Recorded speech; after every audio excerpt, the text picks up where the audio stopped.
Hey everyone, this is Steve with Keep 'em Rollin', and today we have a little bit of housekeeping to go through before I get started here. And first off, I want to thank all of my subscribers, all of you who watch, all of you who comment.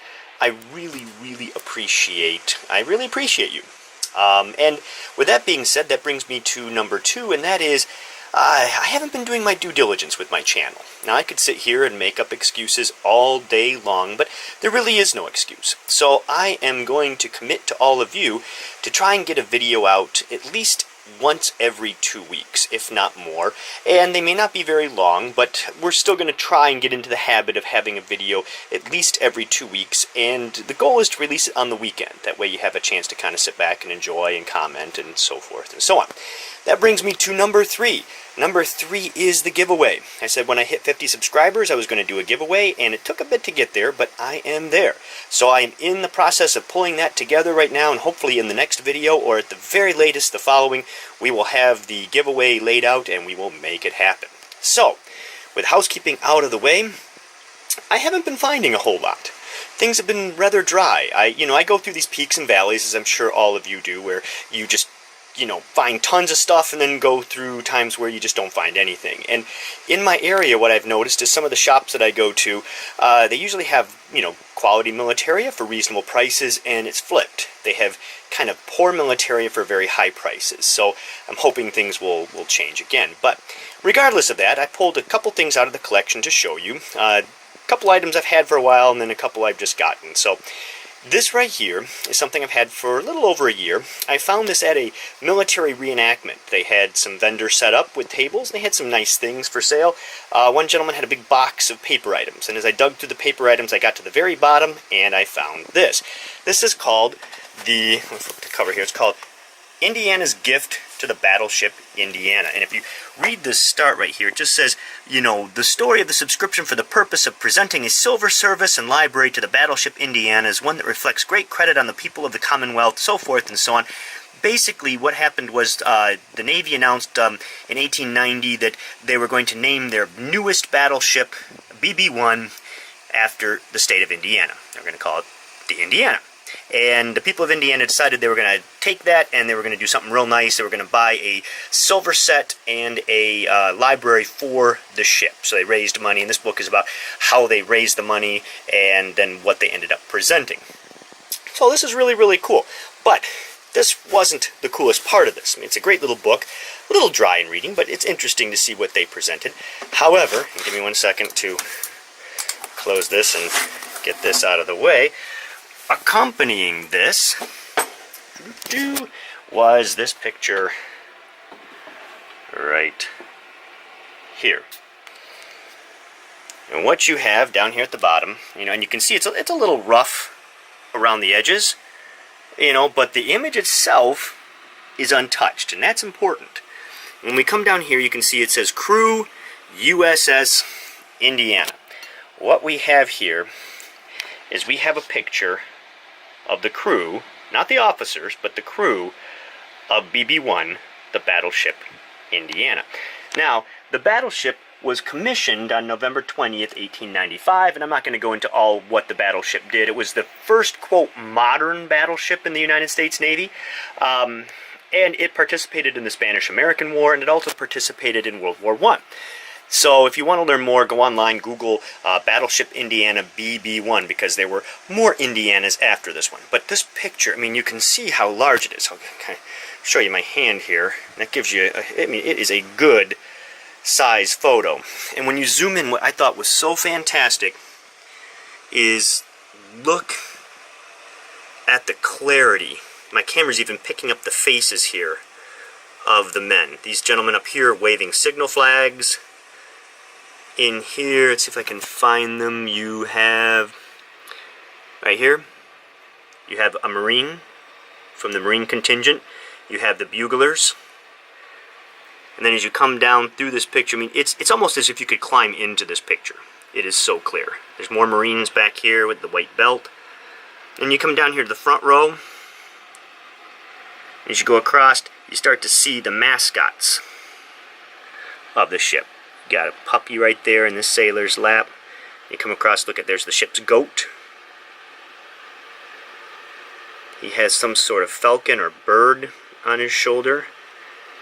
You know, and when you look at the faces, what's interesting is you see some men who are very young, and then you see some men who are, like this gentleman right here. I don't know if I'd want to be on his bad side. He looks pretty tough, if you will. So you see some of the young men, and then you see some of the old salts. But just an absolutely fantastic picture. And once again, I try not to buy too much like this because they're hard to display. However, this one I couldn't pass up. My goal is to have it framed. So hopefully in the next couple of months I'm going to go and have it framed. One thing that you should know if you've never tried this is framing a picture, unless you can buy a frame for it and do it yourself, it can be very expensive. We're talking in the hundreds of dollars for just a basic frame. So keep that in mind when you buy pictures like this. Now this one, the grand cost, after I pulled it out of the bottom of that box, which I'm also surprised, you see some scuffing here and there, but there's not a whole lot of damage. You know, there's a crack there. But for a picture that's over 100 years old, I thought it was in excellent shape. But it was on the bottom of this box full of just stuff. And when I pulled it out, you know, I put the book out in the picture, and he said, well, how about 20 bucks for both of them? And I couldn't get the money out fast. In fact, there was another guy in line who said, how much did he just say? And I said, 20 bucks. And he was like, holy cow, I would have bought that for $20. But this also goes to illustrate the importance of digging. So, that's the picture. Now, next items are items that I picked up here just recently. And once again, it shows you the importance of digging. This item right here, I went to an estate sale, took my time, looked through, you know, people have been in there and they just grabbed all the military stuff, etc., etc. And as I took my time and looked there, I found this wonderful dog tag. And you can see it's 1944, 1945, serial number, but look at the name. Sarah Fisher. Now, I haven't done any research yet to determine what branch that she, you know, was she a WAC, was she in the Air Force, you know, so forth and so on. But it's going to be a fun thing to dig through and try and find. It looks like Army there, so I'll have to do some research. But I haven't done it yet. It'd be a nice winter project. But, you know, cool little dog tag to a woman. You don't see these that often. $4 or $5 in the bottom of a box of jewelry and such. So it pays to take your time when you're looking. Now, this last item, it's another reason why you take your time. I found this at a sale I went to. Now, the sale was unusual. I belong to a group of collectors, and what we try to do is every 3 or 4 months we get together at somebody's house and we share items we found, and we talk about stories, we talk about research. We just have kind of a nice night. We bring dishes to pass. Sometimes we'll bring dinner type stuff. Other times we'll bring just snack stuff. We just make an evening of it. And usually what happens is we bring things for sale. Well, this last one met at this gentleman's house, and he said, okay, I've got everything downstairs that I want for sale, and a lot of the group rushed downstairs to see what he had, and we're, you know, picking things up, and oh, I'll take this, and how much is this, and, you know, I've been trying to cut back a little bit, so I just kind of wandered down. I'm like, I don't really need to jump in and grab a bunch of stuff, and as I looked at the table that he had, I saw this carton there. No one had picked it up. And I picked it up and I said, oh, that's really, really cool. 37 millimeter gun, M3, M5, and M6.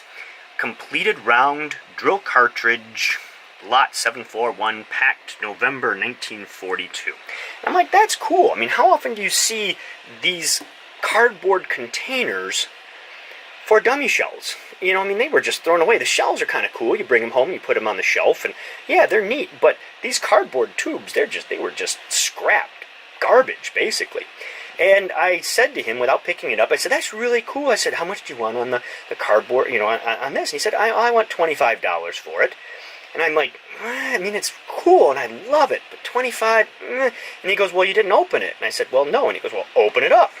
So, you can see on the top here, it also says, you know, M58 for the top. Well, I opened it up, and lo and behold, look at what is inside here. Ready?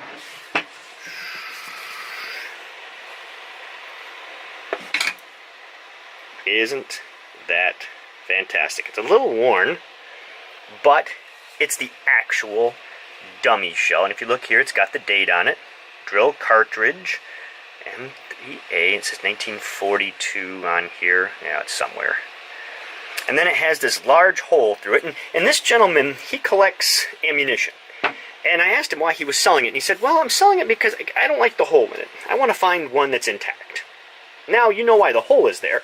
The hole was there to immediately identify this as a dummy cartridge. You know, when you're on a base and you're doing a lot of training and you're mixing that training between live fire and training, you don't want to make the mistake and grab a live cartridge during a training exercise. So they put this hole through there to clearly indicate without a shadow of a doubt that this was a dummy round for training purposes. And you can see it's even got a nice head stamp here with the date on it and so forth and so on. But just a fantastic, it's a large piece too.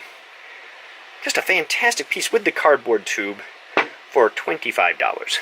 You know, I was shocked. And once again, it was one of those things that as I picked it up and began looking at it, the rest of the group kind of gathered around and they're like, oh, you know, where was that at? How much? Wow, that's really cool. So it shows that you just need to take your time, relax, and have fun with this hobby, and interesting things come your way. Well, ladies and gentlemen, I'd like to once again thank all of you who are subscribers. If you're not a subscriber, go ahead and subscribe. Feel free to leave me comments. I love to interact. And just as a kind of a side note, if I don't interact with you, sometimes everything gets bogged down and I miss something. Please do not take it personally if I do not get back with you. Comment again. Contact me again, and I will get back to you. I will interact with you. So, on that note, everyone, this is Steve with Keep 'em Rolling.